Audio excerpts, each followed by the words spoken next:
السلام علیکم ورحمۃ اللہ وبرکاتہ۔ الحمد للہ رب العالمین والصلاة والسلام علی رسول الکریم، اما بعد، اعوذ باللہ من الشیطان الرجیم، بسم اللہ الرحمن الرحیم۔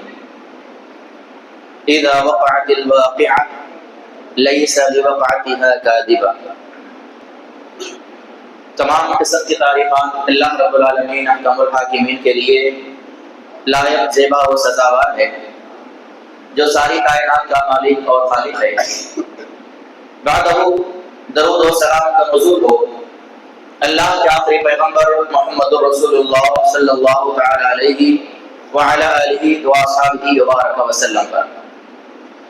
محترم بزرگوں، نوجوان ساتھیوں اور اسلامی ماور بہنوں، آج انشاءاللہ العزیز 27واں پارہ اور اسی کے ساتھ ساتھ 28ویں پارے کا تقریباً حصہ خلاصے کے طور پر پیش کیا جائے گا۔ 27ویں پارے کے اندر جس سورے سے شروعات آج ہونے والی ہے، اس سورے کا نام سورۃ الواقعہ ہے۔ سورہ واقعہ کے بارے میں بہت ساری احادیث ہمیں ملتی ہیں، جس پر تقریباً لوگوں کا عمل بھی ہے، اور لوگ اس کو سورۃ الغنا کے نام سے جانتے ہیں، یعنی مالدار کرنے والا سورہ۔ اس سلسلے میں بڑی مشہور روایات آتی ہیں کہ جو شخص اس کو رات کے وقت پڑھ کر سو جائے گا اسے کبھی فاقہ نہیں ہوگا۔ اور اسی طرح عبداللہ بن مسعود رضی اللہ عنہ کے بارے میں آتا ہے کہ وہ اپنے بچوں کو سورہ واقعہ سکھایا کرتے تھے۔ لیکن جتنی روایات اس کی فضیلت کے تعلق سے موجود ہیں وہ سارے کے سارے ضعیف ہیں یا تو موضوع ہیں۔ اس کی فضیلت کے متعلق کوئی صحیح حدیث موجود نہیں ہے کہ جس کے اعتبار سے اور جس بنیاد پر اس پر عمل کیا جا سکے۔ اللہ رب العالمین نے اس سورہ شریفہ کے اندر قیامت کے کچھ احوال کو بیان کیا۔ فرمایا اذا وقعت الواقعہ، جب واقع ہو جائے گی، لیس لوقعتها کاذبہ، جس کے واقع ہونے میں اور جس کے وقوع پذیر ہونے میں ذرا برابر بھی شک نہیں ہے اور نہ ہی یہ بات جھوٹی ہے۔ اذا رجت الارض رجا، جس دن زمین جو ہے ہلا دی جائے گی، اور احادیث میں آتا ہے کہ زمین جو ہے زلزلے کی طرح ہلا دی جائے گی، جس کی وجہ سے تمام چیزیں ریزہ ریزہ ہو جائیں گی، یہاں تک کہ بڑے بڑے پہاڑ بھی ریزہ ہو جائیں گے۔ پھر اللہ رب العالمین نے قیامت کے دن جو لوگوں کے نام اعمال تولے جائیں گے، اور نام اعمال تولے جانے کے اعتبار سے لوگوں کی 3 قسموں کو یہاں پہ اللہ نے بیان فرمایا۔ سب سے پہلی قسم بیان فرمائی فاصحاب المیمنہ، دائیں جانب والے لوگ۔ اب یہاں پر دائیں جانب والوں سے بعد محدثین نے اس بات کا تذکرہ کیا، اور احادیث میں یہ بات ملتی ہے کہ عرش سے دائیں جانب جو لوگ رہیں گے ان کے بارے میں اللہ رب العالمین نے بیان کیا کہ وہ دائیں جانب والے جو لوگ رہیں گے وہ جنتی لوگ رہیں گے۔ اس لیے فرمایا فاصحاب المیمنہ وما اصحاب المیمنہ، کہ دائیں جانب والے لوگ، یہ دائیں جانب والے لوگ کون ہیں؟ جن کے دائیں ہاتھ میں نام اعمال دیا جائے گا اور وہ اللہ تعالیٰ کے عرش کے دائیں جانب رکھے جائیں گے، وہ سارے کے سارے انسان جنتی ہوں گے۔ دوسری قسم بیان فرمائی واصحاب المشأمۃ ما اصحاب المشأمۃ، بائیں جانب والے لوگ، اللہ رب العالمین کے عرش کے بائیں جانب جو لوگ رہیں گے یا جن کے بائیں ہاتھ میں نام اعمال دیا جائے گا، اس کا اللہ رب العالمین نے تذکرہ کیا اور کہا کہ وہ بائیں جانب والے جو لوگ ہوں گے وہ سارے کے سارے جہنم کے اندر داخل کیے جائیں گے۔ اور تیسری قسم بیان فرمائی والسابقون السابقون، اسلام میں دینی معاملات کے اندر اور ایمان پر قائم رہنے کے لیے یا عمل صالح اختیار کرنے والے لوگوں میں یہ لوگ سب سے زیادہ مقدم رہیں گے۔ السابقون کہتے ہیں سبقت لے جانا، دینی معاملات میں آگے بڑھ چڑھ کے حصہ لینا، عمل کے اعتبار سے سب سے زیادہ جو ہے آگے بڑھ چڑھ کے حصہ لینا، ان لوگوں کا اللہ نے تذکرہ فرمایا۔ ان کے اندر کون کون ہیں؟ انبیاء ہیں، رسول ہیں، اس کے علاوہ صدیقین ہیں، شہداء ہیں، صالحین ہیں، نیک لوگ ہیں، متقی لوگ ہیں۔ یہ سارے لوگ اللہ رب العالمین نے بیان فرمایا کہ یہ سارے کے سارے لوگ السابقون ہیں، یعنی سبقت سبقت لے جانے والے ہیں، اور فرمایا اولئک المقربون، یہ دین میں سبقت لے جانے والے، عمل کے میدان میں زیادہ تیزی دکھانے والے جو لوگ ہوں گے یہ اللہ تعالیٰ کے قریب رہیں گے۔ اللہ نے فرمایا اولئک المقربون، وہ قریب رہنے والے لوگ ہیں، فی جنات النعیم، نعمتوں والی جنت کے اندر، جس کا تذکرہ اللہ رب العالمین نے یہاں پر بیان فرمایا۔ پھر آگے اللہ رب العالمین نے اس بات کا تذکرہ کیا کہ لا یمسہ الا المطہرون، اس قرآن مجید کو جو ہے صرف پاکیزہ لوگ ہی ہاتھ لگا سکتے ہیں۔ یہاں پر پاکیزہ لوگ سے مراد کون ہے؟ ایمان والے بندے ہو سکتے ہیں، اس میں فرشتے شامل ہیں۔ اصل میں اس زمانے میں بات یہ ہوئی تھی کہ اللہ کے رسول صلی اللہ علیہ وسلم پر جب قرآن نازل ہو رہا تھا تو مشرکین مکہ کے جہاں پر بہت سارے اعتراضات تھے، وہاں پر ایک اعتراض ان کا یہ بھی تھا کہ اللہ کے رسول صلی اللہ علیہ وسلم پر قرآن لے کر اتارنے والا کوئی فرشتہ نہیں ہے بلکہ شیطان ہے۔ وہ لوگ یہ کہا کرتے تھے کہ شیطان ہے، ابلیس ہے، جو قرآن کی آیتیں لے کر یا یہ کلام لے کر جو ہے محمد پر اتارتا ہے صلی اللہ علیہ وسلم۔ تو اللہ تعالیٰ نے اس بات کا جواب دیا اور کہا کہ لا یمسہ الا المطہرون، شیطان قرآن کو نازل کرنے کی بات تو بہت دور ہے، شیطان قرآن کو ہاتھ بھی نہیں لگا سکتا۔ ناپاک لوگ قرآن مجید کو نہیں چھو سکتے، شیاطین کی قسم کے لوگ جو ہیں وہ قرآن مجید کو نہیں چھو سکتے۔ یہ قرآن اللہ تعالیٰ کی جانب سے نازل کرتا ہے، اور اس قرآن کو لے کر اترنے والے اللہ کے مقرب فرشتے حضرت جبرائیل علیہ السلام ہے۔ اللہ نے اس بات کا جواب دیا اور فرمایا کہ تنزیل من رب العالمین، یہ کتاب جو ہے ساری کائنات کے رب کی جانب سے نازل کی ہوئی ہے۔ پھر اللہ رب العالمین نے آگے بیان فرمایا فسبح باسم ربک العظیم، اے نبی کریم صلی اللہ علیہ وسلم آپ اپنے بڑے رب کی جو ہے تسبیح بیان فرمائیے۔ اللہ کے رسول صلی اللہ علیہ وسلم بیان فرماتے ہیں کہ کلمتان حبیبتان للرحمن ثقیلتان فی المیزان، کہ دو کلمات ایسے ہیں جو زبان پر بہت زیادہ ہلکے بھی ہیں، اللہ رب العالمین کو سب سے زیادہ پسند ہے۔ دو کلمات ایسے ہیں کلمتان حبیبتان للرحمن، دو کلمے ہیں جو بہت زیادہ اللہ تعالیٰ کو پسند ہے۔ ثقیلتان فی المیزان، میزان میں ترازو جب قائم کیا جائے گا، انسانوں کے نام اعمال جب تولے جائیں گے اس میں اس کا وزن بہت زیادہ ہوگا، اور خفیفتان علی اللسان، اور اگر پڑھنے کی بات آ جائے تو زبان پر یہ کلمات بہت زیادہ ہلکے ہیں۔ وہ کلمات کیا ہے؟ سبحان اللہ و بحمدہ، سبحان اللہ العظیم۔ تو اللہ نے اسی بات کا ذکر یہاں فرمایا فسبح باسم ربک العظیم، اے نبی کریم صلی اللہ علیہ وسلم آپ جو ہے اللہ تعالیٰ کی تسبیح کو بیان فرمائیے۔ اس کے بعد سورۃ الحدید کی تلاوت کی جاتی ہے۔ سورہ حدید، حدید کے معنی اصل میں لوہے کے ہوتے ہیں۔ اللہ رب العالمین نے اس سورہ شریفہ کے اندر لوہے کا تذکرہ بیان فرمایا۔ حضرت عباس بن ساریہ رضی اللہ عنہ بیان کرتے ہیں ان رسول اللہ صلی اللہ علیہ وسلم کان یقرأ المسبحات قبل ان یرقد، اللہ کے رسول صلی اللہ علیہ وسلم کا یہ معمول تھا کہ آپ رات میں سونے سے پہلے یہ مسبحات کے جو صورتیں ہیں ان کو تلاوت کیا کرتے تھے۔ مسبحات کسے کہتے ہیں؟ وہ تمام صورتیں جس کے شروع میں اللہ تعالیٰ نے اپنی تسبیح کو بیان فرمایا ہے۔ سبح للہ ما فی السماوات والارض، یسبح للہ ما فی السماوات والارض، سبحان الذی اسری بعبدہ لیلا من المسجد الحرام، جہاں بھی اللہ تعالیٰ نے سورہ کی شروعات میں اپنی تسبیح کو بیان کیا، اپنی پاکیزگی کو بیان کیا، اسے مسبحات کہا جاتا ہے۔ اللہ کے رسول صلی اللہ علیہ وسلم روزانہ سونے سے پہلے یہ تمام مسبحات پڑھا کرتے تھے، اور یہ کل 7 سورے ہیں۔ قرآن مجید کے اندر یہ 7 صورتیں ہیں۔ اللہ کے رسول صلی اللہ علیہ وسلم نے اس سورے کے بارے میں ارشاد فرمایا کہ اللہ تعالیٰ نے مجھے اس سورہ شریفہ کے اندر ایک ایسی آیت کو مجھے اللہ نے عطا فرمائی ہے جو آیت 1000 آیتوں سے بہتر ہے۔ سورہ حدید کے اندر ایک آیت ہے، اللہ کے رسول نے فرمایا کہ وہ آیت اللہ کے رب العالمین نے جو نازل فرمائی ہے وہ 1000 آیتوں سے بہتر ہے۔ وہ آیت کون سی ہے؟ هو الاول والآخر والظاہر والباطن وهو بكل شيء علیم۔ سورہ حدید کی آیت نمبر 3 ہے۔ اللہ تعالیٰ نے یہاں پر اپنی بڑائی کو بیان فرمایا، کہا هو الاول، وہی اول ہے، هو الآخر، وہی آخر ہے، هو الظاہر، وہی ظاہر ہے، هو الباطن، اور وہی باطن ہے۔ یعنی ساری کائنات میں سب سے پہلا اللہ کی ذات ہی ہے، سب سے آخر میں باقی رہنے والی اللہ کی ذات ہے، باطن کو بھی جاننے والا ہے، ظاہر کو بھی جاننے والا ہے۔ یہ آیت کریمہ ایسی ہے کہ اللہ کے رسول نے فرمایا کہ 1000 آیتوں سے یہ آیت ایک آیت بہتر ہے۔ اس کے بعد اللہ کے رسول صلی اللہ علیہ وسلم جن مسبحات کو تلاوت کیا کرتے تھے اس میں سورہ بنی اسرائیل ہے، سورہ حدید ہے، سورہ حشر ہے، سورہ صف ہے، سورہ جمعہ ہے، سورہ تغابن ہے اور سورۃ الاعلیٰ ہے۔ سبح اسم ربک الاعلیٰ، جس کی شروعات اللہ تعالیٰ نے اپنی تسبیح اور پاکیزگی کے ساتھ بیان فرمائی ہے۔ پھر آگے اللہ رب العالمین نے بیان کیا کہ وَهُوَ مَعَكُمْ أَيْنَمَا كُنتُمْ، تم دنیا میں جہاں کہیں بھی رہو گے اللہ تعالیٰ کی ذات تمہارے ساتھ ہے۔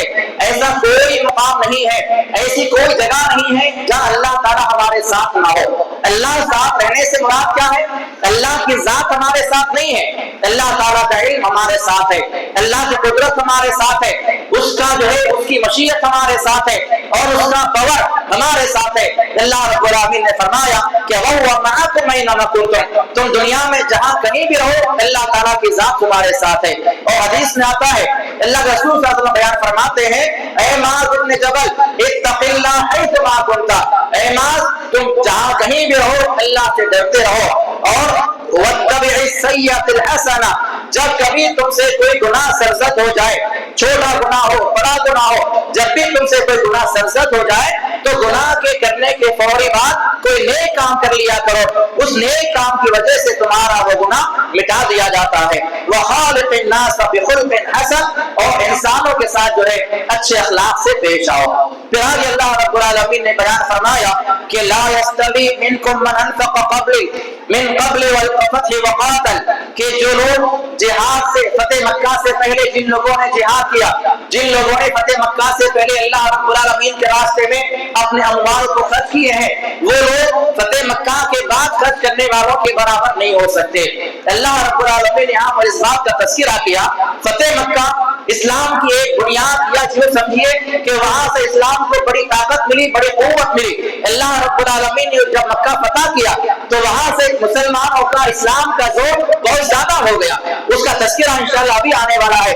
تو اللہ رب العالمین نے یہاں پر بیان فرمایا کہ لا يستوي منكم من انفق من قبل الفتح وقاتل، کہ جن لوگوں نے فتح مکہ سے پہلے اللہ کے راستے میں اپنا مال خرچ کیا ہے، اور جن لوگوں نے فتح مکہ سے پہلے اللہ رب العالمین کے راستے میں جہاد کیا، لڑائی کی ہے، وہ لوگ فتح مکہ کے بعد جہاد کرنے والے یا فتح مکہ کے بعد اپنے اموال کو خرچ کرنے والے جو ہے دونوں برابر نہیں ہو سکتے۔ اور اس کے علاوہ اللہ رب العالمین نے یہاں پر صحابہ کا مقام اور مرتبہ بیان فرمایا ہے کہ ساری کائنات کے لوگ مل کر اگر اللہ رب العالمین کے راستے میں اپنے اموال کو خرچ کریں تو آپ نے فرمایا کہ تم لوگ میرے صحابہ کے خرچ کے ایک مد یا آدھے مد کو بھی نہیں پہنچ سکتے۔ مد کہتے ہیں ایک پیمانہ ہوتا تھا ماپنے کا، جس کے ذریعے اناج کو ماپا جاتا تھا، جیسے ہمارے پاس سیر ہوتا ہے۔ تو اللہ رسول صلی اللہ علیہ وسلم بیان فرماتے ہیں کہ لوگوں تم میرے صحابہ کو گالیاں مت دو، لا تسبوا اصحابی، قسم ہے اس ذات کی جس کے ہاتھ میں میری جان ہے، اگر تم احد پہاڑ کے برابر بھی سونا خرچ کرو گے تو میرے ایک ادنا سے صحابی کے خرچ کیے ہوئے آدھے سیر یا ایک سیر کے قریب بھی نہیں پہنچ سکتے، اس سے برابر نہیں پہنچ سکتے۔ صحیح بخاری کی حدیث ہے۔ اور آج ہم دیکھتے ہیں کہ کتنے ایسے لوگ ہیں صحابہ کے بارے میں برا برا کہتے ہیں، صحابہ کو گالیاں دی جاتی ہے، امیر معاویہ رضی اللہ عنہ کو گالیاں دی جاتی ہے، ابو سفیان رضی اللہ عنہ کو گالیاں دی جاتی ہے، ابو بکر رضی اللہ عنہ کو گالیاں دی جاتی ہے، عمر رضی اللہ عنہ کو گالیاں دی جاتی ہے، عثمان ابن عفان رضی اللہ عنہ کو گالیاں دی جاتی ہے، حضرت عائشہ صدیقہ رضی اللہ عنہ کو گالیاں دی جاتی ہے، ام حبیبہ رضی اللہ عنہ کو گالیاں دی جاتی ہے۔ کیوں؟ اس لیے کہ سمجھا جاتا ہے کہ ان تمام لوگوں نے مل کر خلافت کا حق علی رضی اللہ عنہ سے چھینا ہے۔ شیعہ لوگ کیا کرتے ہیں؟ جو محرم میں تمام جو کیے جاتے ہیں، مجلسیں منعقد کی جاتی ہیں، جلسے جلوس کیے جاتے ہیں، مذاکرات کیے جاتے ہیں، ان تمام چیزوں میں ہوتا کیا ہے؟ انہیں اصحاب کو گالیاں دی جاتی ہے، اور یہاں تک یہ تمام صحابہ کے نام لوگ پیپر پہ لکھ لیتے ہیں۔ جتنے شیعہ لوگ ہیں آپ ان کے کسی گھر میں جائیے، ان تمام کے گھروں میں ایک قالین بچھی ہوئی ہوگی، اس قالین کے نیچے ابو بکر رضی اللہ عنہ کا نام ہوگا، عمر رضی اللہ عنہ کا نام ہوگا، حضرت عائشہ رضی اللہ عنہ کا نام ہوگا، ام حبیبہ کا نام ہوگا، امیر معاویہ کا نام ہوگا، ابو سفیان رضی اللہ تعالیٰ عنہ اجمعین کا نام ہوگا۔ یہ تمام صحابہ کے نام اس میں لکھے ہوئے ہوں گے، اور ان تمام لوگ قالین پر لوگ کھڑے ہوں گے اور وہاں پر اپنے پیر سے اس کو کچھ لیں گے اور سمجھیں گے کہ ہم نے اپنا حق ادا کر دیا ہے. تو صحابہ کو گالیاں دی جاتی ہے. اللہ کے رسول نے فرمایا کہ میرے صحابہ کو گالیاں مت دو. اگر تم اور پہاڑ کے برابر بھی سونا اللہ کی راہ میں خرچ کرو گے تب بھی میرے ایک صحابی کے ایک سیر یا آدھے سیر کے برابر بھی نہیں پہنچ سکتے. پھر آگے اللہ رب العالمین نے جو ہے ایمان والے مرد ایمان والی عورتوں کا منافق مرد اور منافق عورتوں کا تذکرہ بیان فرمایا. اللہ رب العالمین نے کہا کہ یوم تری المؤمنین والمؤمنات آپ قیامت کے دن دیکھو گے ایمان والے مرد اور ایمان والی عورتیں یسعی نورہم بین ایدیہم جب وہ لوگ چلیں گے پل صراط سے جب گزریں گے وہاں پر ان کے لیے ان کے سامنے جو ہے اللہ تعالیٰ نور پیدا کرے گا. بین ایدیہم و بایمانہم ان کے آگے بھی نور ہوگا اور ان کے دائیں بائیں جانب بھی اللہ تعالیٰ روشنی کو جو ہے متعین کر دے گا. بشراکم اليوم اللہ نے فرمایا کہ آج تمہارے لیے خوشخبری ہے جنات تجری من تحتها الانہار خالدین فیہا تم ایسی جنت میں داخل کیے جاؤ گے جس میں اللہ رب العالمین نے نہریں جاری کر رکھی ہیں جس میں ہمیشہ تم کو رہنا ہے. ذالک هو الفوز العظیم اور یہ ان کے لیے بہت بڑی کامیابی ہے. اب جب جنتی لوگ ایمان والے لوگ جنت میں جاتے رہیں گے پل صراط کا راستہ پار کرتے رہیں گے جب جنت میں جاتے رہیں گے تو اس کے پیچھے منافقین لوگ لگے ہوئے ہوں گے. ایمان والوں کی سب پہلے ہوگی انہیں کے ساتھ ساتھ منافقین لوگ لگے ہوئے ہوں گے. اللہ رب العالمین نے آگے بیان فرمایا جیسے ہی ایمان والے آگے بڑھیں گے ان کے ساتھ تو روشنی ہے. اللہ رب العالمین نے ایمان کی روشنی ان کو عطا فرمائی ہے. ایمان کی روشنی کے جو ہے بنیاد پر وہ لوگ پل صراط پار کر رہے ہیں جنت میں داخل ہو رہے ہیں. اور انہیں کے ساتھ ساتھ ایمان والوں کے پیچھے منافقین لگے ہوئے رہیں گے. کیا کہیں گے یوم یقول المنافقون والمنافقات اس دن منافق مرد اور منافق عورتیں کہیں گے کس سے للذین آمنوا ایمان والوں سے کہیں گے انظرونا تھوڑا سا انتظار کرو. ارے اتنے جلدی کہاں بھاگے جا رہے ہو تمہاری روشنی میں ہم کو چلنا ہے. نقتبس من نورکم تمہارا جو نور ہے تمہاری جو روشنی ہے اسی میں ہم کو جو ہے راستہ پار کرنا ہے ہمارا انتظار کرو ہم بھی تمہارے ساتھ آتے ہیں. اللہ رب العالمین نے فرمایا وہاں سے کہا جائے گا کہ قیل ارجعوا وراءکم فالتمسوا نورا تم لوگ یہاں سے پیچھے پلٹ جاؤ اور اپنے لیے روشنی کو تلاش کرو. فضرب بینہم بسور لہ باب اب جیسے ہی ایمان والے اور منافقین کے درمیان باتیں ہو رہی ہیں اللہ کی جانب سے ان دونوں کے درمیان میں ایک دیوار قائم کر دی جائے گی. بسور لہ باب دونوں کے درمیان میں ایک دیوار یا ایک دروازہ قائم کر دیا جائے گا. اللہ نے فرمایا باطنہ فی الرحمۃ وظاہرہ من قبل العذاب جدھر منافقین لوگ رہیں گے وہاں پہ اللہ کا عذاب نازل کیا جائے گا اور جہاں ایمان والے لوگ رہیں گے وہاں اللہ کی رحمت نازل کی جائے گی. تو ایمان والوں کے ساتھ ساتھ کیونکہ منافقین کے پاس تو روشنی نہیں ہوگی نہ ان کے پاس ایمان ہے. جب ایمان نہیں ہے تو نور کہاں سے آئے گا. اللہ رب العالمین کے میدان محشر میں جنت و جہنم کے فیصلے کیے جانے کے بعد سب سے کٹھن مرحلہ پل صراط کا راستہ پار کرنا ہے. اللہ کے رسول بیان فرماتے ہیں کہ وہاں سے ہر کسی کو گزرنا ہے. کوئی ایسا نہیں ہے جو وہاں سے نہیں گزارا جائے گا چاہے وہ نبی ہو چاہے وہ ولی ہو چاہے وہ صالح ہو چاہے وہ شہید ہو صدیق ہو کوئی بھی ہو ہر انسان کو پل صراط کا راستہ پار کرنا ہی کرنا ہے. اور حدیث میں آتا ہے کہ وہ راستہ کیسا ہے بال سے زیادہ باریک ہے تلوار سے زیادہ تیز ہے. اس میں یہ لوگ جو ہے اپنے اپنے گناہوں کی وجہ سے کٹتے جائیں گے اور نیچے کیا ہے جہنم کی وادی ہے. جس کا جیسا جیسا عمل ہوگا ویسا ویسا پل صراط کا راستہ پار کرتے جائے گا. اللہ کے نبی نے فرمایا سب سے پہلی جو جماعت پل صراط کے راستے کو پار کرے گی اس کی رفتار جو ہے بجلی کے مانند ہوگی. جیسے بجلی سیکنڈوں کے اندر آتی ہے اور چلی جاتی ہے ویسے ایمان والے بندے اس راستے سے پار ہو جائیں گے. اس کے بعد والا قافلہ جو آئے گا وہ گھوڑے کی رفتار سے زیادہ تیز اس راستے کو پار کر لے گا. اس کے بعد والے جو ہوں گے آہستہ آہستہ ایمان والے جو ہے وہاں اس کا راستہ پار کرتے جائیں گے. یہاں تک کہ بعض لوگ ایسے بھی آئیں گے جو آہستہ آہستہ چلتے چلتے چلتے راستہ پار کر لیں گے. بعض ایسے ایمان والے ہوں گے جن کے ایمان کے اندر ان کے اعمال کے اندر باتیں کم ہوں گی انہوں نے عمل کم کیا ہوگا لیکن وہ لوگ جو ہے اس راستے کو بیٹھتے بیٹھتے رینگتے رینگتے پار کر لیں گے.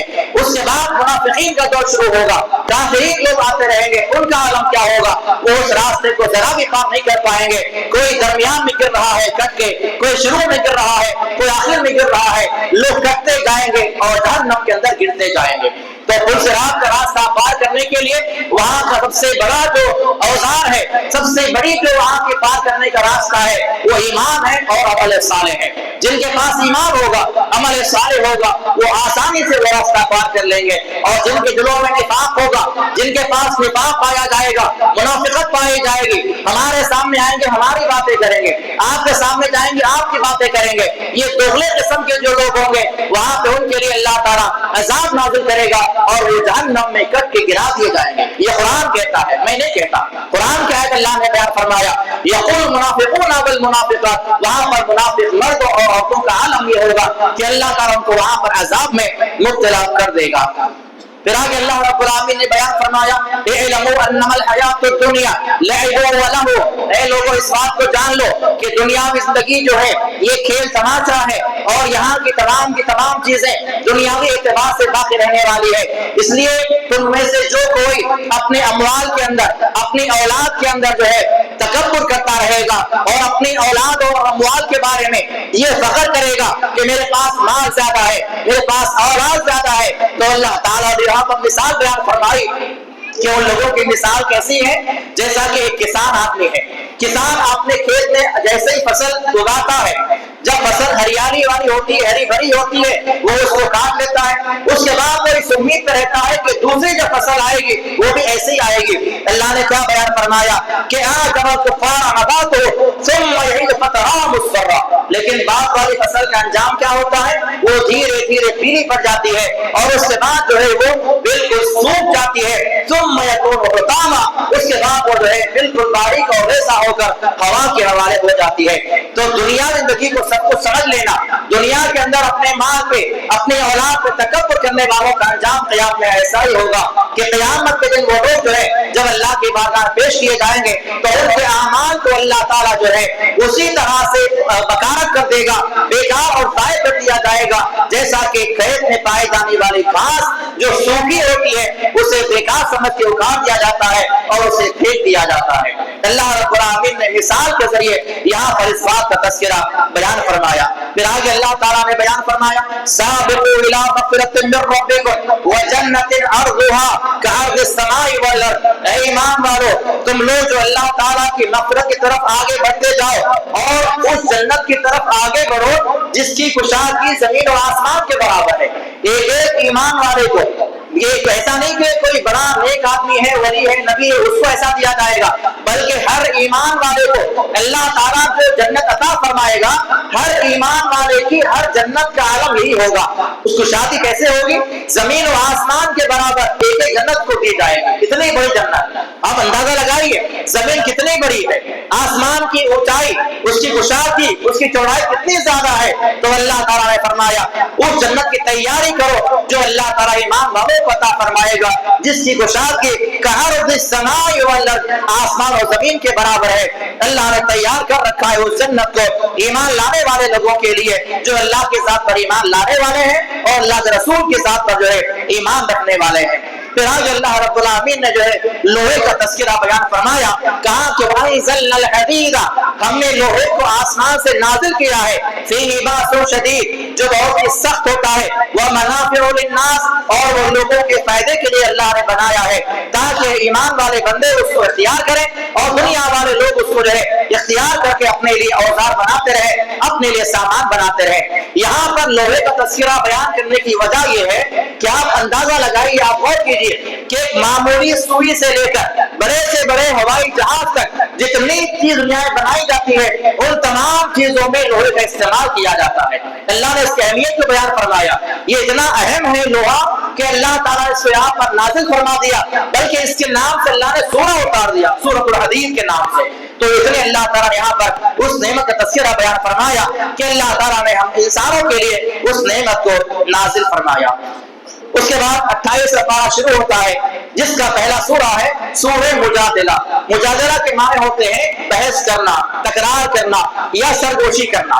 یعنی آہستہ سے کام میں آ کر کوئی بات بیان کرنا اسے مجادلہ کہا جاتا ہے، یا پھر جو ہے بیٹھ کے مسلسل باتیں کرنا کسی معاملے کے بارے میں بار بار بحث کرنا اسے مجادلہ کہا جاتا ہے۔ یہاں پر معاملہ یہ ہوا تھا کہ حضرت خولہ بنت ثعلبہ رضی اللہ تعالیٰ عنہ انصاریہ صحابیہ ہے، ان کے شوہر نے ان سے یہ کہا تھا کہ انتی علیہ کظہر امی، تم جو ہے تمہاری پیٹھ میرے اوپر میری ماں کی طرح ہے۔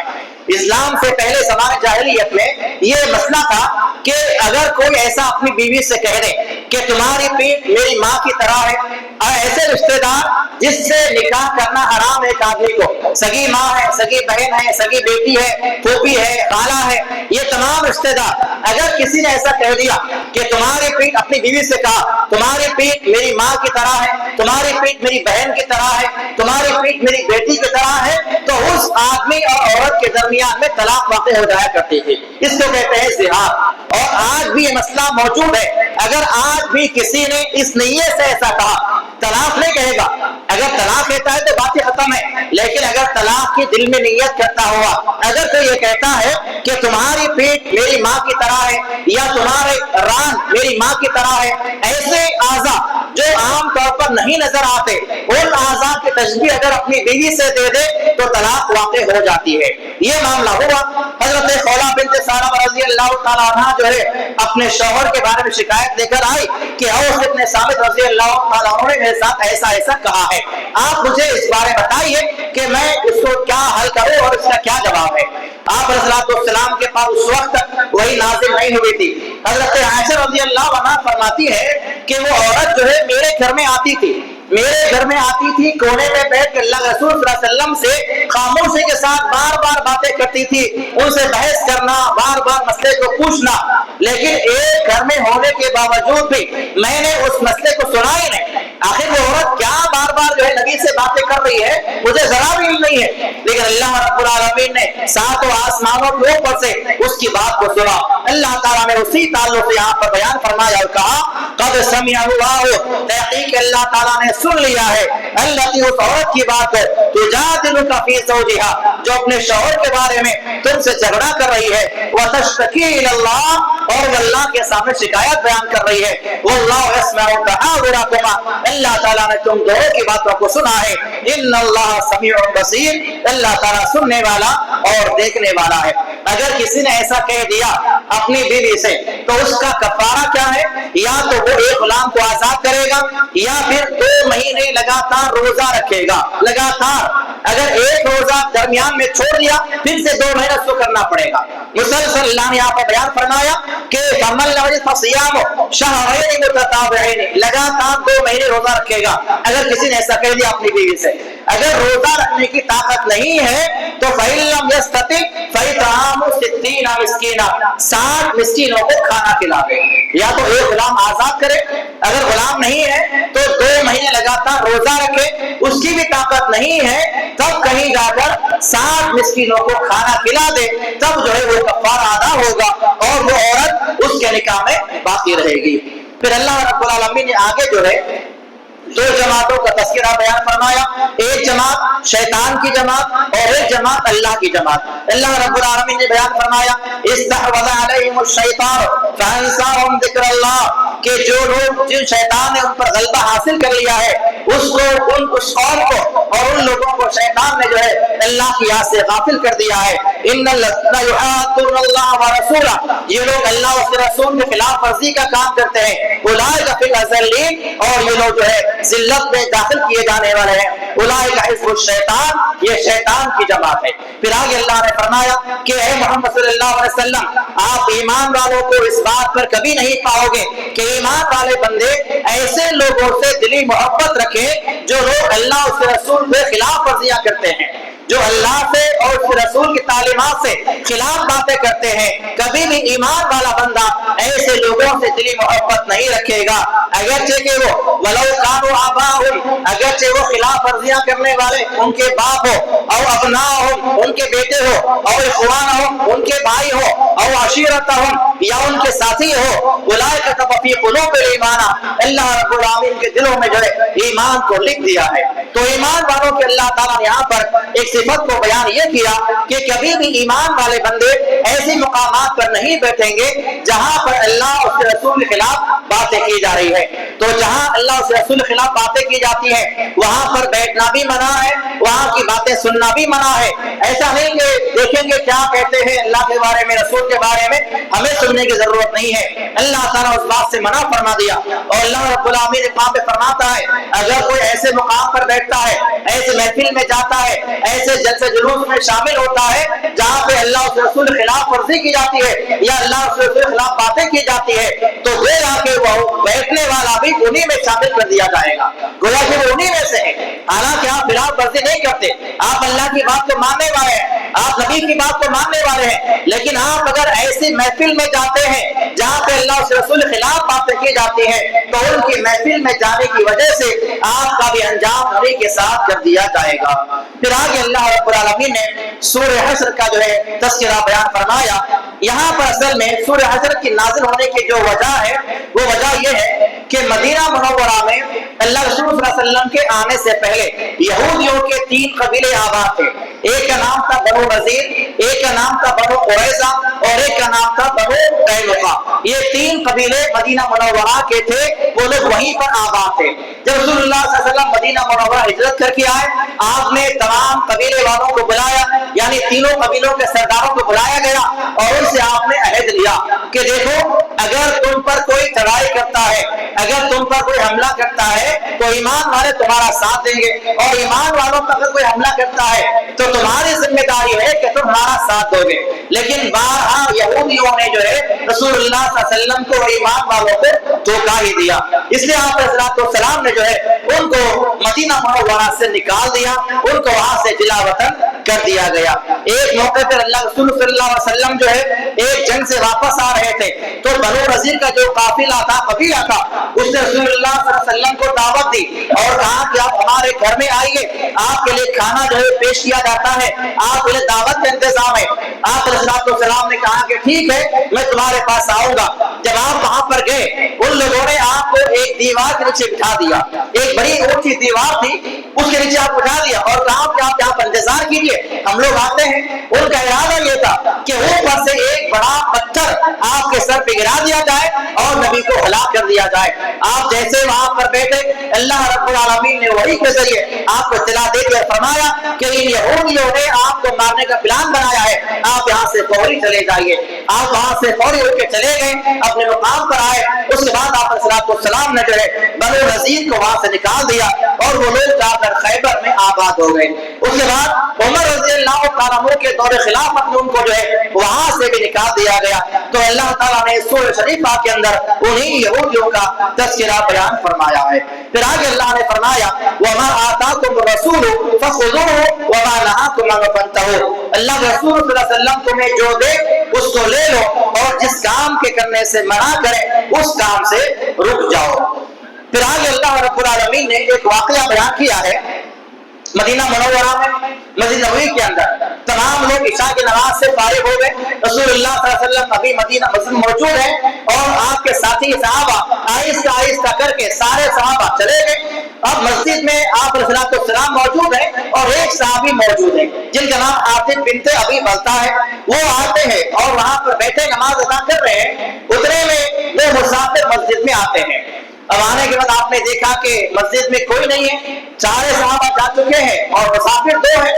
آپ نے صحابی کو بلایا اور کہا کہ دیکھو یہاں پر تو مسافر آ چکے ہیں اور سارے لوگ جا چکے ہیں, اب ان کے رات میں رہنے کا انتظام تو مسجد میں ہو جائے گا لیکن کھانے کا انتظام کرنا ہے, لہٰذا ایک کو اپنے ساتھ میں لے کر جاتا ہوں, ایک کو تم لے کر چلے جاؤ. لہٰذا انہوں نے کہا کہ رسول اللہ ٹھیک ہے آپ جیسا کہتے ہیں ویسا کیا جائے گا. وہ اپنے گھر میں اس آدمی کو لے کر گئے مہمان کو, اور اس کے بعد بیوی سے کہا کہ ہمارے پاس اللہ رسول کا مہمان آیا ہوا ہے, اس کے لیے رات کے کھانے کا انتظام کرو.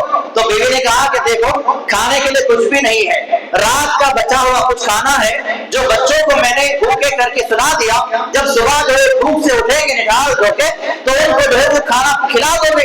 ان کے علاوہ ایسا کھانا یہاں پر نہیں ہے, اور کھانا اتنا ہی ہے کہ یا تو آپ کھا سکتے ہیں یا تو مہمان کھا سکتا ہے. اب لہٰذا دونوں میاں بیوی نے مل کر مشورہ کیا, یہ بات طے پائی, حدیث بخاری کی ہے, یہ بات طے پائی کہ بیوی نے کہا کہ ایسا کرتے ہیں، میں جو ہے اپنے تمہارے سامنے کھانا لگا دوں گی اور مہمان تمہارے سامنے بیٹھ جائے گا، اس کے بعد میں چراغ کو جو ہے بچی بڑھانے کے بہانے سے اس کا جو روشنی ہے اس کو گل کر دوں گی، چراغ بجھا دوں گی۔ اب اس کے بعد جو ہے تو مہمان کے سامنے بیٹھنا اور اس کے سامنے، کیونکہ عرب کے اندر ایسا ماحول تھا کہ اگر میزبان مہمان کے ساتھ کھانا نہ کھائے تو وہ لوگ اس کو بڑا مایوس سمجھتے تھے، اس لیے ضروری تھا کہ مہمان کے ساتھ میزبان بھی کھائے۔ اب اگر میزبان کھانا کھاتے ہیں صاحب اصول تو مہمان بھوکا رہ جاتا، لہٰذا بیوی نے کہا کہ آپ ساتھ میں بیٹھ جاؤ، آپ کے سامنے برتن رہے گی، اس کے سامنے برتن رکھ دو کھانے کی، میں چراغ کو بڑھانے کے بہانے سے جو ہے چراغ کو کم کر دوں گی، لہٰذا آپ اندھیرے میں ایسے ہی ہاتھ کو چلاتے رہیے، ایسا معلوم ہو کہ آپ کے ساتھ میں کھانا کھا رہے ہیں اور وہ مہمان جو ہے، نبی کا جو مہمان ہے وہ مکمل طور پر کھانے سے جو ہے سیراب ہو جائے، اس کا پیٹ بھر جائے، لہٰذا یہ معاملہ ہو گیا۔ اب یہ معاملہ کیسا ہوا؟ رات کی تاریکی میں ہوا، دیکھنے والے کون ہیں؟ اللہ کی ذات ہے، اور یہ جو صحابی اور صحابی آئے یہ ابھی بھی دونوں ہیں، اتنا کوئی معلوم ہے، مہمان میں نہیں جانتا کیا کیا معاملہ ہوگا۔ اللہ رب العالمین نے فجر کی نماز کے بعد رسول اللہ صلی اللہ علیہ وسلم پر آیت کریمہ نازل فرما دی اور کہا کہ محمد صلی اللہ علیہ وسلم، آپ کے صحابہ میں، آپ کے ماننے والوں میں کچھ ایسے لوگ بھی ہیں وَيُؤْثِرُونَ عَلَىٰ أَنفُسِهِمْ وَلَوْ كَانَ بِهِمْ خَصَاصَةٌ، جو اپنی ذات کو دوسروں پر ترجیح دیتے ہیں، خود بھوکے رہ جائیں گے لیکن مہمان بھوکا نہ رہے، یہ ان کا اندر جذبہ ہے۔ آپ نے فرمایا اے ساتھی، تم نے رات میں مہمان کی مہمان نوازی کیسا کی ہے؟ وہ صحابی پریشان ہو گئے، گھبرا کے نبی کی بارگاہ میں گئے، رسول اللہ آخر کیا ماجرا ہوا؟ کیا مہمان نے آپ سے شکایت کر دی کہ میں رات میں کھانا صحیح نہیں کھلایا، مہمان نوازی صحیح نہیں کی؟ آپ نے فرمایا کہ تم نے ایسی مہمان نوازی کی ہے کہ اللہ تعالیٰ نے ساتوں آسمانوں سے تمہاری تعریف میں آیت نازل فرما دی ہے۔ تو اللہ نے فرمایا کہ ایمان والوں میں، نبی کے چاہنے والوں میں، نبی کے صحابہ میں بعض ایسے بھی لوگ ہیں جو اپنی ذات پر دوسروں کو ترجیح دیتے ہیں، خود بھوکے رہ جائیں گے، بیوی بھوکے رہے گی، بچے بھوکے ہیں، کوئی پرواہ نہیں ہے، لیکن نبی کا مہمان بھوکا نہ رہے، یہ ان کا جذبہ تھا اور مہمان نوازی کا ان کا جو ہے اللہ رب العالمین نے جذبے کو بیان فرمایا ہے۔ پھر آگے اللہ رب العالمین نے بیان فرمایا کہ ایمان والے بندے اپنے ایمان والے بھائیوں کے بارے میں دعائیں کرتے ہیں، ربنا اے ہمارے پروردگار اغفر لنا، ہمارے گناہوں کو معاف فرما دے، ولاخواننا، ہمارے بھائیوں کے گناہوں کو معاف فرما دے، الذین سبقونا بالایمان، جو ایمان میں ہم سے پہلے گزر چکے ہیں، اور ہمارے دلوں کے اندر جو ہے تو کسی قسم کے دھوکے کو اور کبر کو داخل نہ فرمانا۔ یہ ایمان والے اپنے ایمان والے بندوں کے تعلق سے دعائیں کرتے ہیں، اور میں نے گزشتہ تفسیر کے اندر اس بات کا تذکرہ کیا تھا، اللہ کے نبی نے فرمایا من استغفر للمؤمنین والمؤمنات كتب الله له بكل مؤمنة ومؤمنة حسنة، جو آدمی اپنے ایمان والے بھائیوں اور بہنوں کے بارے میں استغفار کی دعا کرتا ہے تو اللہ تعالیٰ اس کو دنیا میں پائے جانے والے تمام ایمان والے مرد اور تمام ایمان والی عورتوں کی جانب سے ایک ایک نیکی لکھ دیتا ہے۔ اگر آپ نے اتنا کہہ دیا اللہم اغفر للمؤمنین والمؤمنات، تو آپ کے یہ جملہ ایک مرتبہ کہنے سے دنیا میں جتنے ایمان والے موجود ہیں، کہیں پر بھی رہو، ساری کائنات میں جتنے ایمان والے مرد ہیں، جتنی ایمان والی عورتیں ہیں، ان تمام کی طرف سے ایک ایک نیکی آپ کے نام عمل اللہ تعالیٰ لکھ دیتا تھا۔ تو یہ بڑی فضیلت کی بات ہے، ہمیشہ ایمان والوں کے بارے میں دعائیں کرتے رہنا چاہیے۔ پھر آگے اللہ رب العالمین بیان فرماتا ہے کہ مثل الشیطان، اللہ تعالیٰ شیطان کی مثال بیان فرماتا ہے۔ وہ مثال کیا ہے؟ انسان سے شیطان کہتا ہے تو کفر کر، فلما کفر، جب انسان کفر کرتا ہے، انسان جب شرک کے اعمال میں داخل ہو جاتا ہے، جب وہ نافرمانی والے کام کرتا ہے تو شیطان کہتا ہے انی بریء منک، اب تیرا اور میرا کوئی معاملہ نہیں ہے، تو تیرا عمل جانے، میں میرا عمل دیکھ لوں گا، انی اخاف اللہ رب العالمین، میں تو ڈرتا ہوں اللہ تعالیٰ کے ذات سے۔ یعنی شیطان انسان کو برگلاتا ہے، شیطان انسان کو بہکاتا ہے، برائی پر آمادہ کرتا ہے۔ جب انسان کفر کے راستے پر چل جاتا ہے تو شیطان کیا کہتا ہے انی بریء منک، اب تیرا میرا کوئی واسطہ نہیں ہے، میں ڈرتا ہوں اللہ تعالیٰ کے ذات سے۔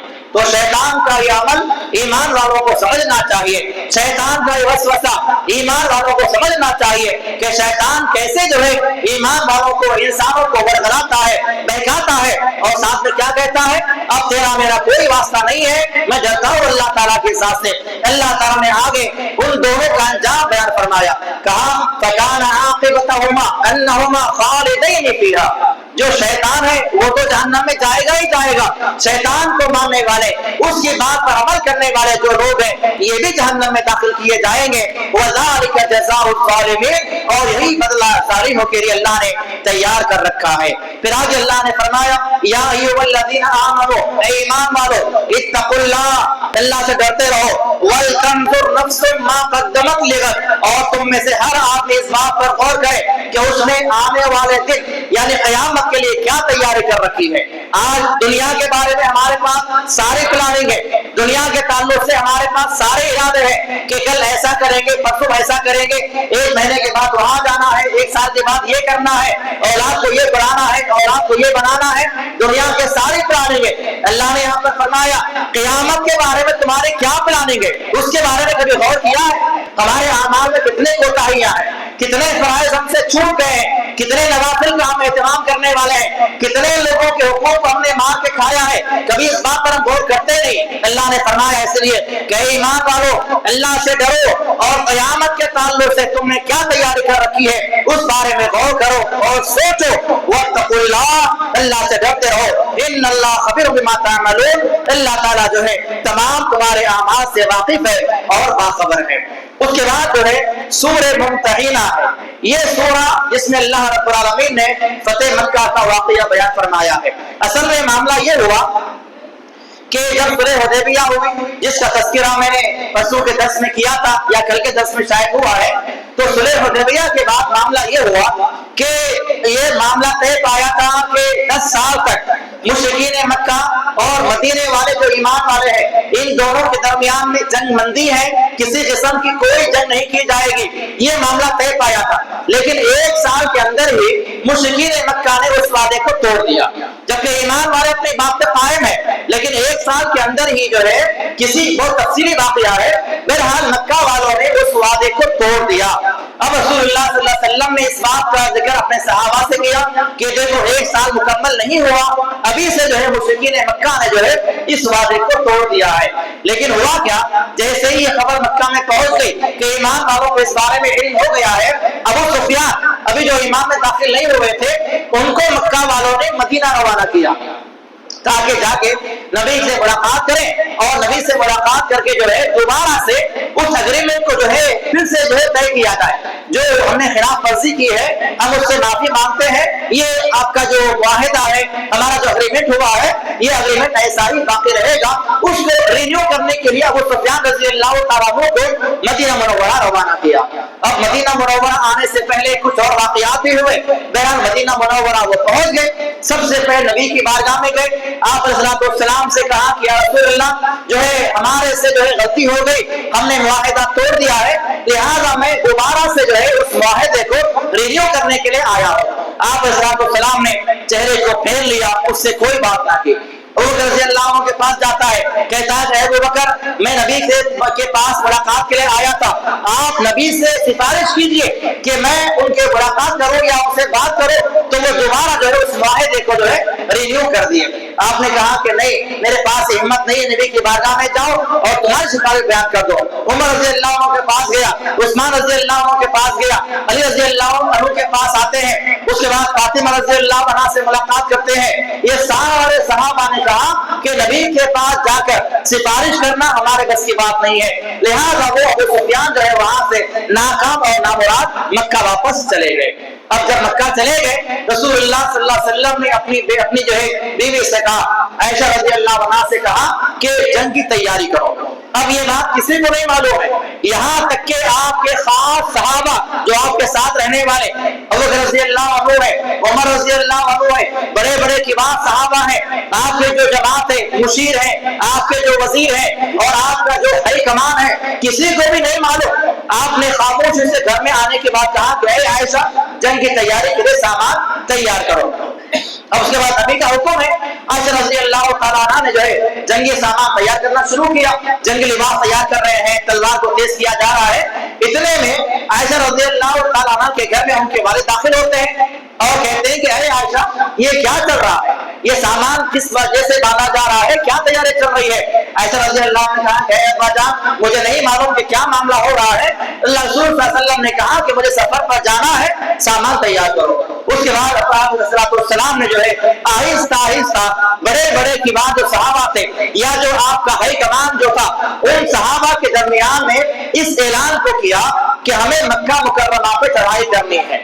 اللہ تعالیٰ نے مکہ کو میرے لیے حلال کر دیا ہے, کچھ گھنٹوں کے اللہ تعالیٰ نے مکہ کو حلال کر دیا ہے, ہمیں اب مکہ پہ چڑھائی کرنی ہے. لیکن مکہ والوں تک یہ خبر ہرگز بھی نہیں پہنچنی چاہیے کسی بھی طریقے سے. لہٰذا یہ وقت ہے پر اب بڑے بڑے صحابہ سارے کے سارے خاموشی کے ساتھ تیاری میں لگے ہوئے ہیں مکہ پہ حملہ کرنے کے ارادے سے. اتنے میں ایک صحابی جن کا نام عاتق بن ابی بلتہ رضی اللہ تعالیٰ عنہ ہے, وہ بھی بڑے صحابی ہیں, بدری صحابی ہیں, کیونکہ بدر میں شریک ہونے والے. انہوں نے یہ سوچا کہ اگر کیونکہ تمام جو صحابہ تھے ان تمام صحابہ کے جو رشتے دار مکہ مکرمہ میں تھے ان کا کوئی نہ کوئی دیکھنے والا تھا. اگر اچانک مسلمان حملہ بھی کر دیتے تو ان کے بچانے والے ان کے ذمہ دار وہاں پر موجود تھے. ان کا معاملہ ایسا تھا کہ ان کے بیوی بچے مکہ میں ہیں, یہ اکیلے ایمان لا کے مدینے میں آ کے رہ رہے ہیں. تو یہ سمجھ رہے تھے کہ اگر میں مکہ والوں پر احسان کروں گا, مکہ والوں تک میں اگر یہ خبر پہنچا دوں گا کہ ایمان والے اور اللہ کے نبی صلی اللہ علیہ وسلم جو ہے تم پر حملہ کرنے والے ہیں, تیار رہو, تو شاید میرے اس احسان کے بدلے جو ہے وہ لوگ میرے گھر والوں کی دیکھ بھال کریں گے. یہ ان کا ارادہ تھا.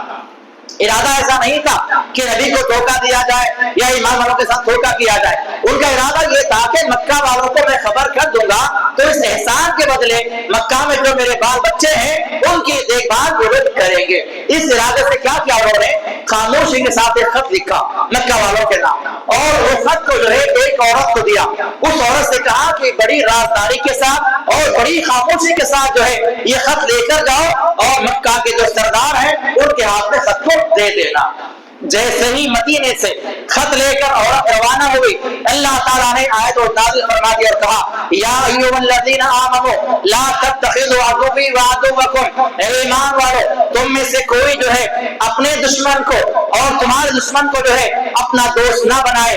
اولیاء تلقون الیہم بالمودہ, تم ان سے ہمدردی کرنا چاہتے ہیں, ان سے ملاقات کے لیے تمہیں ہمدردی ہے, جبکہ ان کا معاملہ ایسا ہے اگر وہ تم پر غالب آ جائیں تو تم کو جلا وطن کر دیں, تمہیں مکہ سے نکال دیا گیا.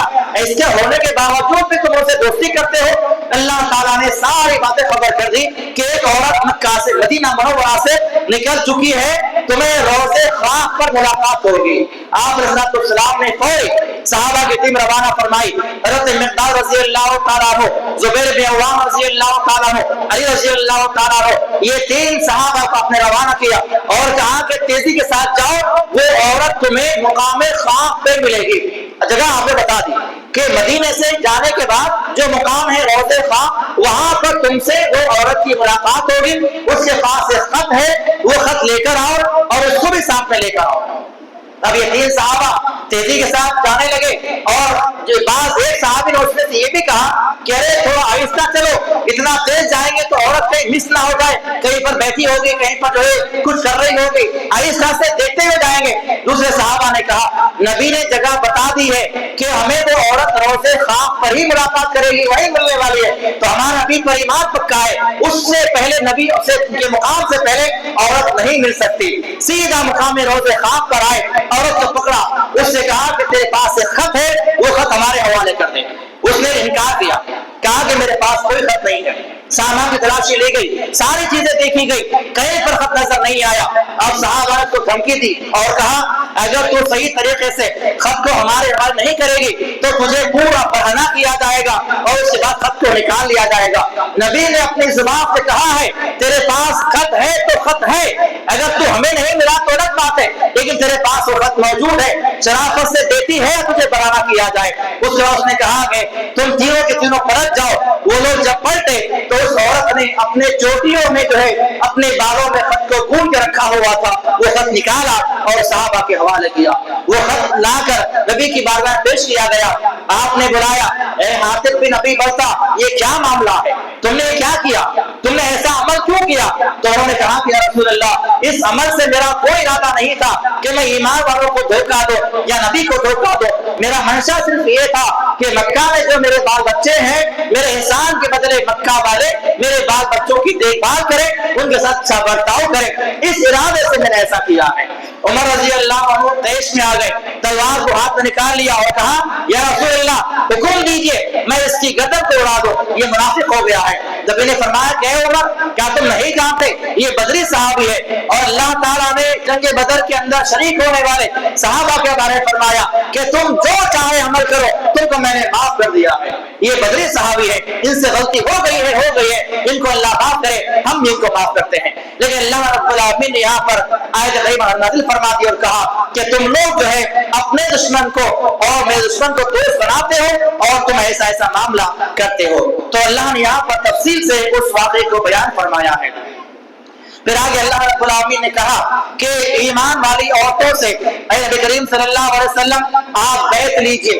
بیعت سے مراد یہ نہیں کہ عورت کے ہاتھ پہ ہاتھ رکھے بیعت لی جائے، بلکہ صحابیہ حضرت ام سلمہ، حضرت حفصہ، حضرت عائشہ رضی اللہ تعالیٰ عنہ یہ سارے صحابیہ بیان فرماتی ہیں کہ رسول اللہ صلی اللہ علیہ وسلم نے زندگی میں کبھی کسی عورت کو ہاتھ نہیں لگایا۔ اللہ نے فرمایا یا ایھا النبی اے نبی کریم صلی اللہ علیہ وسلم اذا جاءک المؤمنات جب آپ کے پاس ایمان والی عورت آئے یبایعنک آپ ان سے بیعت لیں، زبان سے ان سے عہد نامہ کروائیں، ان سے وعدہ لیں، کس بات پر بیعت لیں؟ لا یشرکن باللہ شیئا اللہ کے ساتھ شرک نہیں کریں گی، ولا یسرقن چوریاں نہیں کریں گی، ولا یزنین زنا نہیں کریں گی، ولا یقتلن اولادہن اپنی اولاد کو قتل نہیں کریں گی، ولا یاتین ببہتان یفترین اور کسی پر بہتان تراشیاں الزام تراشیاں نہیں کریں گے۔ اس کے علاوہ رسول اللہ صلی اللہ علیہ وسلم یہ بھی اسے عہد دیا کرتے تھے کہ کوئی عورت کسی کے انتقال کے بعد نوحہ نہیں کریں گے، ماتم نہیں کریں گے، اپنے گریبانوں کو چاک نہیں کریں گے، اپنے گالوں کو نہیں لوچیں گے اور اسی طرح جو ہے جاہلیت کی طرح آواز نہیں لگائیں گے۔ ان تمام باتوں پر اللہ رب العالمین نے ایمان والی عورتوں سے بیعت لینے کا تذکرہ بیان فرمایا۔ پھر اس کے بعد سورۃ الصف ہے، اللہ رب العالمین یہاں بیان فرماتا ہے یا ایھا الذین آمنوا لم تقولون ما لا تفعلون اے ایمان والو تم ایسی باتیں کیوں کہتے ہو جس پر خود عمل نہیں کرتے ہو، خود لوگوں کو باتیں بتاتے ہو اور عمل نہیں کرتے ہو۔ کبر مقتا عند اللہ یہ اللہ کے پاس بہت ہی بری بات ہے کہ ان تقولوا ما لا تفعلون جو باتیں تم کہتے ہو اس پر جو ہے خود عمل نہیں کرتے ہو۔ پھر آگے اللہ نے بیان فرمایا یا ایھا الذین آمنوا اے ایمان والو هل ادلکم علی تجارۃ کیا میں تمہیں ایسا کاروبار نہ بتاؤں تنجیکم من عذاب علیم جو کاروبار تمہیں اللہ کے عذاب سے نجات دینے والا بن جائے۔ وہ کاروبار کیا ہے؟ تؤمنون باللہ ورسولہ تو اللہ کے ذات پر اس کے رسول پر ایمان لاؤ، اللہ کے راستے میں جہاد کرنے والے بن جاؤ اپنے جان کے ذریعے اپنے مال کے ذریعے، تو اللہ کا تم کو اللہ کے عذاب سے محفوظ کر دے گا۔ اس کے بعد سورہ جمعہ جو ہے تلاوت کیا جاتا ہے۔ سورہ جمعہ اور سورہ منافقین یہ دو صورتیں ایسے ہیں رسول اللہ صلی اللہ علیہ وسلم جو ہے ان دو صورتوں کو کبھی جو ہے جمعہ کی نمازیں پڑھا کرتے تھے، کبھی عیدیں پڑھا کرتے تھے۔ یہ دو صورتیں اللہ تعالیٰ نے یہاں پر نازل فرمائے۔ اللہ نے فرمایا هو الذی بعث فی الامیین وہ ذات جس نے تمہارے اندر تمہیں میں سے رسول کو بھیجا ہے جو رسول امی ہے، وہ رسول تمہارے پاس آئے ہیں یتلو علیہم آیاتہ وہ تمہارے پاس آ کر اللہ کی باتوں کو بیان کرتے ہیں، ویزکیہم اور تمہیں پاک و صاف کرتے ہیں، ویعلمہم الکتاب والحکمہ اور تمہارے سامنے کتاب کی تعلیم بیان کرتے ہیں، حکمت کی باتیں بیان کرتے ہیں۔ پھر آگے اللہ رب العالمین نے بیان فرمایا یا ایھا الذین آمنوا اذا نودی للصلاۃ من یوم الجمعۃ اے ایمان والو جب جمعہ کے لیے بلایا جائے، جمعہ کی اذان ہو جائے تو تم فوری مسجد میں آ جاؤ اور جمعہ کی جہاد کے لیے تیار ہو جاؤ اور اپنے کاروباروں کو چھوڑ دو، وذروا البیع اپنے کاروباروں کو چھوڑ دو، ذالکم خیر لکم ان کنتم تعلمون یہ تمہارے لیے زیادہ بہتر ہے اگر تم اس بات کو جانتے ہو۔ اس کے بعد اللہ نے اس بات کا تذکرہ کیا کہ ایک مرتبہ رسول اللہ صلی اللہ علیہ وسلم جمعہ کے دن خطبہ دے رہے ہیں، آپ منبر پر ہیں، آپ کے صحابہ مسجد میں بیٹھے ہوئے ہیں، اچانک ہوا یہ کہ مدینے میں ایک کاروباری قافلہ آ گیا، اس کے پاس مال ہے، کاروباری قافلہ مدینے میں آ گیا، لہذا تمام کے تمام صحابہ جو ہے نبی کو چھوڑ کر قافلے والے کے پاس چلے گئے۔